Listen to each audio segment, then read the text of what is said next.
First Indigenous frozen vegetables store was inaugurated at LCJ, supermarket in Soibam Laikai today as a mark of significant step towards producing leafy green vegetables independently of seasonal limitations and ensuring their freshness for an extended period. Speaking at the inauguration, proprietor of LGJA, Thaunaujam Sudhir, stated that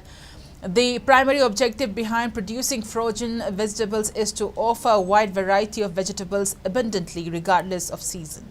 As a part of the initial trial, 5 types of stinky beans, locally known as yongchak, will be available at more affordable price in starting today.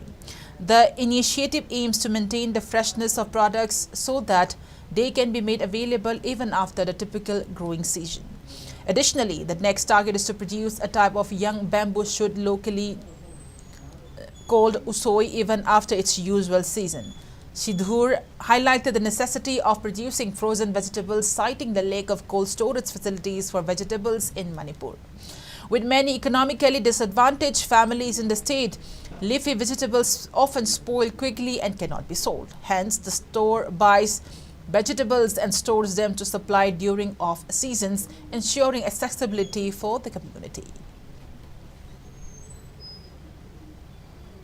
Enjoy to off season lor kanda posi phangdra kanda puthok pasi loina na Manipur da leiba simil lon ji asijo phagana ba haitare wakhalun du puthok chaba dumba Manipur da samda ba yadraba mana ma sing haitare insang napi hoji makki oina akoina maroina yongchak ta yam focus to yongchak sida akoina hoji makan manga puthwe aham da koi yongchak fresh puthwe mathang da koi ready to cook kholaga puthokpa mathang duna koi chamthong yongchak chamthong mathang duna koi yongchak kening yongchak ma irom ba haitare kening mathang duna koi yongchak meitei singju sine akoina puthoije adu si matungda hoji season la poche si akoi mo frozen item da semjel sema matungda off season da mo puthok